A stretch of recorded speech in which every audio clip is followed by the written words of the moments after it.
আসসালামু আলাইকুম। নতুন একটা ব্লগ ভিডিওতে আপনাদের সবাইকে স্বাগতম জানাচ্ছি। প্রতিদিনের সকালটা শুরু হয় রান্নাঘর দিয়ে। তো সকালে উঠে হচ্ছে আমি রান্না বান্না বসিয়ে দিয়েছি। এখানে হচ্ছে ডাল রান্না করব। তো ডালটা হচ্ছে সিদ্ধ হয়ে গেছে, আমি হচ্ছে বাগার দিব। ডাল বাগার দেওয়ার জন্য আমি হচ্ছে রসুন, পেঁয়াজ আর হচ্ছে একটু কাঁচা জিরা দিয়ে খুব ভালোভাবে ভেজে ডালের মধ্যে দিয়ে দিলাম। আজকে হচ্ছে আমডাল রান্না করব। তো আজকে হচ্ছে আমার মেয়ের পরীক্ষা শুরু হয়ে গিয়েছে 2 দিন ধরে।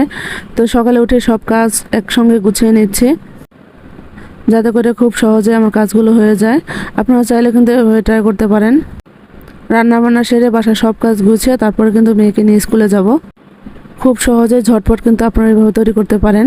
তো তারপরে হচ্ছে আমি এখানে নাস্তার জন্য একটু আলু ভাজি করে নিচ্ছিলাম। তারপর মেয়েকে নাস্তা দিয়ে দিলাম। মেয়ে হচ্ছে পড়তে বসে গিয়েছে, আর আমি হচ্ছে নাস্তাগুলো তৈরি করে নিচ্ছি সবার জন্যই। তো এই যে ফুলকো ফুলকো রুটিগুলো আমার বাসার সবাই প্রতিদিন অপেক্ষা করে এভাবে আমার হাতে ফুলকো ফুলকো রুটি খাওয়ার জন্য। নাস্তা শেষ করে আমি হচ্ছে এদিকে রান্নাও বসিয়ে দিয়েছি। একসঙ্গে সব কাজ গুছিয়ে নিব। রান্না করার জন্য আজকে হচ্ছে আমি নিয়েছি পাঙাশ মাছ। পাঙাশ মাছটা হচ্ছে রান্না করে নিব। প্রথমে হচ্ছে পেঁয়াজটা একটু ভেজে নিলাম। ভেজে নিয়ে এর মধ্যে হচ্ছে আদা রসুন বাটা দিয়ে আর একটু ভেজে নিয়ে মশলাটা কষিয়ে নিব। এভাবে করে আদা রসুনের গন্ধটা দূর হয়ে গেলে পরিমাণ মতো একটু পানি দিয়ে সব ধরনের মশলা দিয়ে দেবো, যেমন হলুদ, লবণ এবং মরিচের গুঁড়া। সামান্য মশলা দিয়ে কিন্তু এইভাবে রান্না করে নিব। এভাবে সকালে উঠে আমি হচ্ছে এভাবে রান্না করে নেই।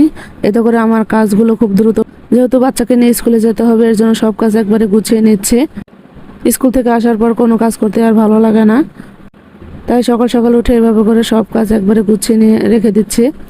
মশলাটা কষানো হয়ে গেলে আমি একটু আলু দিয়ে কষিয়ে নিয়েছি। তারপর হচ্ছে কাঁচা মাছগুলো আমি আগে থেকেই খুব ভালোভাবে ধুয়ে পরিষ্কার করে লবণ আর হলুদে মাখিয়ে রেখেছিলাম। মশলার সঙ্গে মাছটা একটু খুব ভালোভাবে কষিয়ে নিলাম। এখন হচ্ছে পরিমাণ মতো একটু পানি দিয়ে খুব ভালোভাবে আলুটা সিদ্ধ আসা পর্যন্ত অপেক্ষা করব। আলুটা কিন্তু খুব ভালোভাবে সিদ্ধ হয়ে গেছে। এখন হচ্ছে আমি এখানে দিয়ে দিলাম ধুন্দল। ধুন্দল দিয়ে এভাবে ঢেকে রেখে দিব।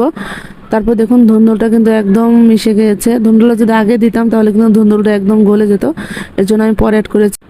ধুন্দলটা খুব ভালোভাবে সিদ্ধ হয়ে গেছে। এখানে হচ্ছে আমি রাঁধুনি আর জিরা একসঙ্গে ভেজে গুঁড়া করে নিয়েছিলাম, সেটা দিয়ে দিচ্ছি। পরিমাণ মতো লবণ দিয়ে এখন পরিমাণ মতো লবণ দিয়ে দিলাম। আর হচ্ছে রান্নাটা শেষ হয়ে গেছে। রান্নাটা দারুণ হয়েছিল। আপনারা চাইলে এভাবে রান্নাটা ট্রাই করতে পারেন। তারপর হচ্ছে এখানে কিছু রান্না করতে করতে থালবাটি জমে গিয়েছিলো, সেগুলো হচ্ছে ধুয়ে পরিষ্কার করে নিচ্ছি। একটা গৃহিণীর সারাদিনের অর্ধেকটা টাইম কেটে যায় কিন্তু রান্নাঘরে। সেই রান্নাঘরের কাজগুলো কিভাবে সহজ এবং সুন্দরভাবে করবেন সেটাই আজকের ভিডিওতে দেখালাম।